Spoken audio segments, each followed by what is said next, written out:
బహుజన రాజ్యాధికారి party యొక్క సమావేశానికి ఈ యొక్క వేదికను అలంకరించినటువంటి పెద్దలకు, ముఖ్యంగా మన మెట్కాడి సీనలకు, మరి మల్లికార్జున గారికి, మరి విచ్చేసినటువంటి వేదికను అలంకరించినటువంటి పెద్దలందరికీ కూడా పేరు పేరున హృదయపూర్వక ధన్యవాదాలు, నమస్కారాలు. ఈరోజు స్వాతంత్రం వచ్చి మనకు దాదాపు 75 సంవత్సరాలు అయిన తర్వాత కూడా మనం బీసీలము యాచించే పరిస్థితుల్లో ఉన్నాం. శాసించే పరిస్థితికి మనం రాలేకపోతున్నాం కూడా. అంటే రాలేమని కాదు, రాలేమని పదం వాడినా నెక్స్ట్ శాసించే యొక్క స్థానానికి మనము రావడానికి ప్రయత్నించినప్పటికి కూడా ఏమవుతుందంటే, బ్రిటిష్ వాళ్ళు ఇచ్చినటువంటి నినాదం డివైడ్ అండ్ రూల్ పద్ధతి ఈ యొక్క అగ్రకుల అరాచకాలకు ఈ యొక్క అణగారి కులాలు మట్టి కలిసిపోతుంది. కొంతమంది ఈ బీసీల నుంచే నాలాంటి వాళ్ళు, సీనియర్ లాంటి వాళ్ళు కొంతమంది కుల సంఘాలను ఐక్యం చేసి, కుల సంఘాలను బలోపేతం చేసి రాజకీయంగా ఎదుగుదామని చెప్పేసి ఒక మెట్టు ముందుకు వచ్చినప్పుడు, ఒక మెట్టు ఎక్కితే కూడా దాన్ని ఏం చేస్తుండ్రు, ఈ కుల సంఘాలను కూడా విభజించే కార్యక్రమం చేస్తుంది. అంటే డివైడ్ అండ్ రూల్ పాలసీ అక్కడ అమలవుతుంది. దీన్ని ఈ యొక్క బీసీ జాతిలో, ఈ యొక్క బీసీ సామాజిక వర్గంలో పుట్టిన ప్రతి ఒక్క బిడ్డ కూడా, ప్రతి ఒక్క వ్యక్తి కూడా ఇది గమనించాలని చెప్పేసి ఈ సభాముఖం అందరూ కోరుతున్నారు. ఎందుకంటే గత 3 దశాబ్దాలుగా తెలుగుదేశం పార్టీకి అనునిత్యం అనేక సేవలు చేస్తున్నారు.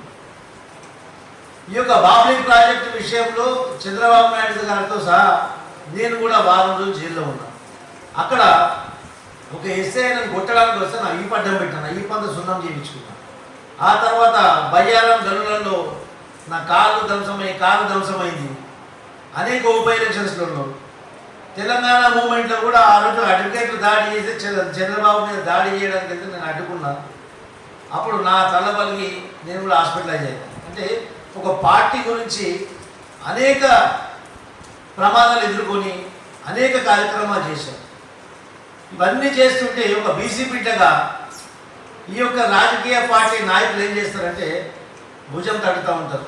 షబాష్ షబాష్, you go ahead, I'm with you.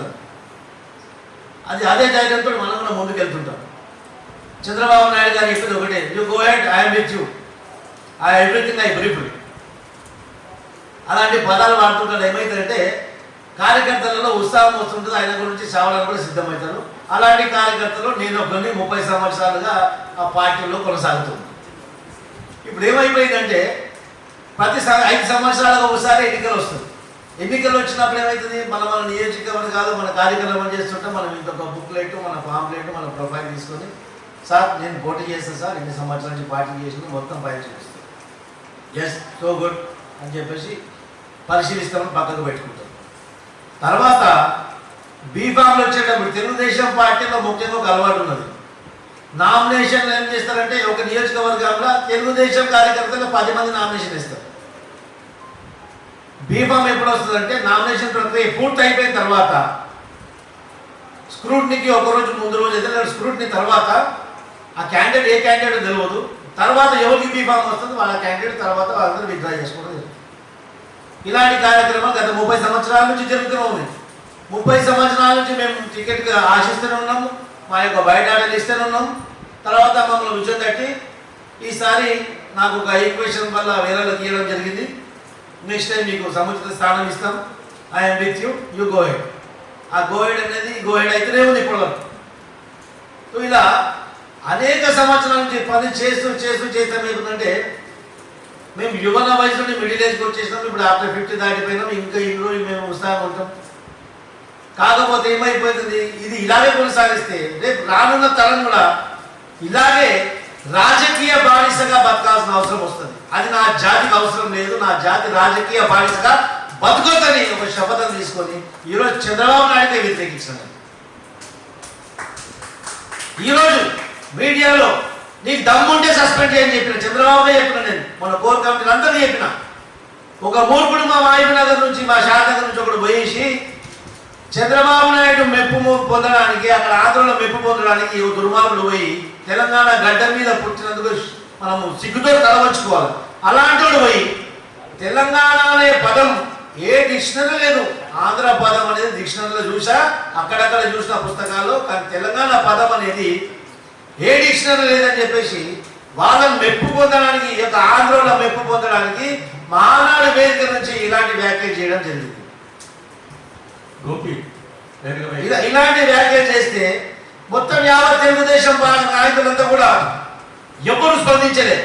నేను ఇమిడే స్పందించిన, అదే మూడు కూడా తెలంగాణ పదం ఏ డిక్షనరీ లేకపోతే మా పిల్లలు ఆత్మాహుతి చేసుకొని ఆత్మ బలిదానం ఇచ్చి తెలంగాణ గురించి బలైపోయిన వాళ్ళు పిచ్చోళ్ళ చెప్పిన నేను. వాళ్ళని సస్పెండ్ చేయమని చెప్పేసి చంద్రబాబు నాయుడు గారికి కూడా నేను లెటర్ రాశాను. మొత్తం యావత్ ఆంధ్రప్రదేశ్లో ఉన్నటువంటి 80 మంది ఎమ్మెల్యేలకు మొత్తం లెటర్ రాశాను.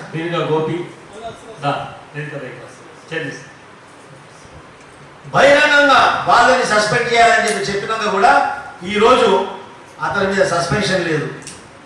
ఇప్పుడు ఏం జరుగుతుంది పరిస్థితి అంటే, తెలంగాణలో ఈ యొక్క తెలంగాణ కవులు, కళాకారులు, విద్యార్థులు, అనేక కుల సంఘాలు, ముఖ్యంగా బీసీ కులాలు, అణగారిన కులాలన్నీ కూడా ఉద్యమం చేస్తే ఈ తెలంగాణ సాధించినటువంటి తెలంగాణని ఏ విధంగా అయితే చీమలు కట్టిన పుట్టలో పాము కబ్జా చేసుకుంటుందో, ఈ ఉద్యమాన్ని హైజాక్ చేసి కేసీఆర్ నేనే ఉద్యమం చేసినా, సాగు నోట్ల కాలు పెట్టినా, ఏలు పెట్టినా అని చెప్పేసి ప్రలోభాలు పలికి ఉద్యమ నాయకుడిగా పేరు చేసుకున్నాడు ఆయన.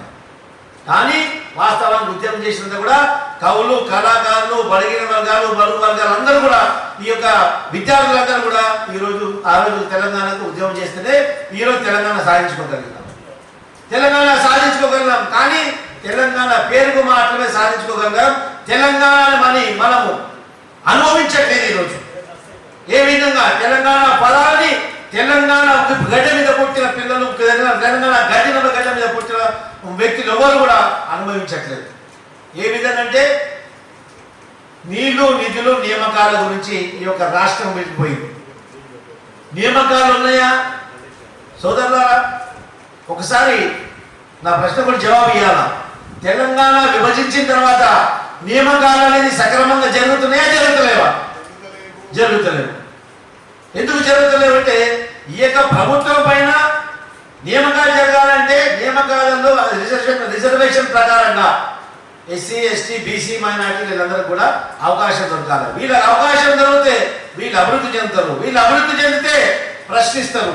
అంటే ప్రశ్నించేటోడు పుట్టొద్దు అని చెప్పేసి నియామకాలను ఒత్తిపెట్టడం జరుగుతుంది. ఇక్కడ అగ్రవర్గాల అనుకూలంగా ఉండాలి రాజ్యం అని చెప్పేసి ఈ యొక్క నియామకాలు తెలంగాణ వచ్చినంత కూడా ఈరోజు నియామకాలు సక్రమంగా జరగట్లేదు. ఆ తర్వాత నీళ్లు. ఈరోజు కృష్ణానది యొక్క 69% క్యాచ్మెంట్ ఏరియా, కృష్ణానది 69% తెలంగాణ నుంచి పారుతుంటే మనకు 30% వాటా కూడా ఇక్కడ రావట్లేదు. అడిగే దమ్ము ధైర్యం ఎవరికి లేదు. ఎందుకంటే వాళ్ళకు ఉన్నటువంటి లోపాయికాల ఒప్పందాలు. మొన్న తుంగభద్ర డ్యాము రినోవేషన్ 38 గేట్లు కేవలం 6 నెలల వ్యవధిలోనే 38 గేట్లు రిపేర్ చేసి ఆ రోజు ఇనాగ్రేషన్ చేశారు. సిగ్గు క్షణం లేకుండా ఈ ఇరు తెలుగు రాష్ట్రాల ముఖ్యమంత్రులు కూడా కర్ణాటక ముఖ్యమంత్రులతో సహా వేదిక పంచుకున్నారు. వేదిక పంచుకొని ఏం చేస్తున్నారు? శభాష్ అంటున్నారు, నీటి సమస్య మేము తేల్చేస్తామంటున్నారు. ఈరోజు తెలంగాణ సమాజం అంతా ఒక విషయం గమనించాలి. 38 గేట్లు ఒక 6 నెలల కాలంలోనే రినోవేషన్ చేసి మళ్ళీ ఓపెన్ చేస్తే ఈ యొక్క తెలంగాణ మొత్తం కాళేశ్వరం ప్రాజెక్ట్ నుంచి ఎవరు కట్టారో ఆ క్రెడిట్ ఎవరికైనా పక్కన పెడతాం. తెలంగాణకు నీళ్లు వచ్చేటువంటి, తెలంగాణకు నీళ్లు నిల్వ ఉంచేటటువంటి కాళేశ్వరం ప్రాజెక్టులో 2 గేట్లు కుంగిపోయినాయి.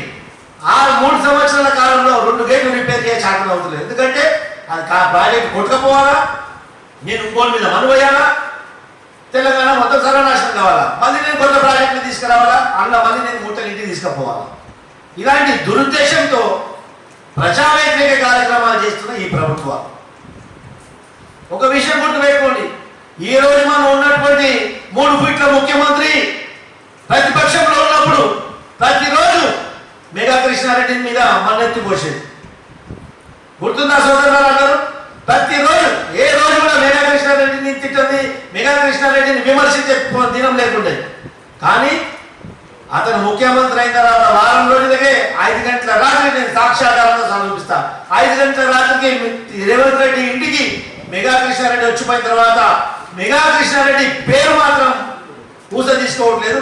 ఈ కాంగ్రెస్ ప్రభుత్వం ఎవరు కూడా మెగా కృష్ణారెడ్డి పేరు తీసుకోవడం లేదు. ఎందుకంటే ఎవరికి ఎక్కడ అందాలో అక్కడ అందుతున్నాయి, ఎవరు అందుతున్నాయి, ఎవరు నమ్మజాతికి మారుస్తున్నాడు. వాడు తెలంగాణ కష్టం వేసి మనం కట్టినటువంటి కష్టార్జితంతో కట్టినటువంటి ట్యాక్స్ డబ్బు, తెలంగాణ ఖజానాలో జమ కట్టేది మనం కట్టేది, కష్టార్జితంతో జమ కట్టే మన డబ్బు, మన కష్టార్జిత డబ్బులు ఇలాంటి అక్రమార్కులు పంచిపెట్టడం జరుగుతున్న దుర్మార్గుల ద్వారా.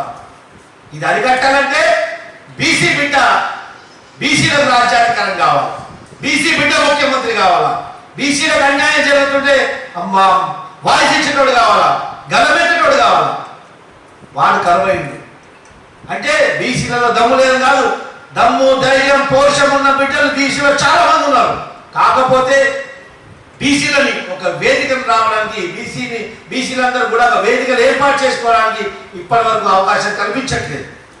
అనేక సార్లు ప్రయత్నం చేసినప్పుడు కూడా కుల సంఘాలను విచ్ఛిన్నం చేసి ఈ యొక్క కుల సంఘాలలో చిచ్చు పెట్టి, బీసీ సంఘాలలో చిచ్చు పెట్టి, ఒక బీసీ సంఘం ఉంటే దాని పోటీగా ఈ అగ్రవర్గాలు ఇంకో బీసీ సంఘం పుట్టించి మా ఇద్దరి మధ్యలో కొట్లాటలు పెట్టించి అవమానకరంగా సమాజం ముందు మమ్మల్ని బీసీలను అవమానం చేసే విధంగా ఇప్పటి వరకు కొనసాగింది. కానీ ఇప్పుడు ఆటలు కొనసాగవు. బీసీలలో కూడా ఐక్యమత్యం వచ్చింది, బీసీ నాయకులలో కూడా ప్రతి బీసీ బిడ్డలో కూడా ఈరోజు చైతన్యం వచ్చింది.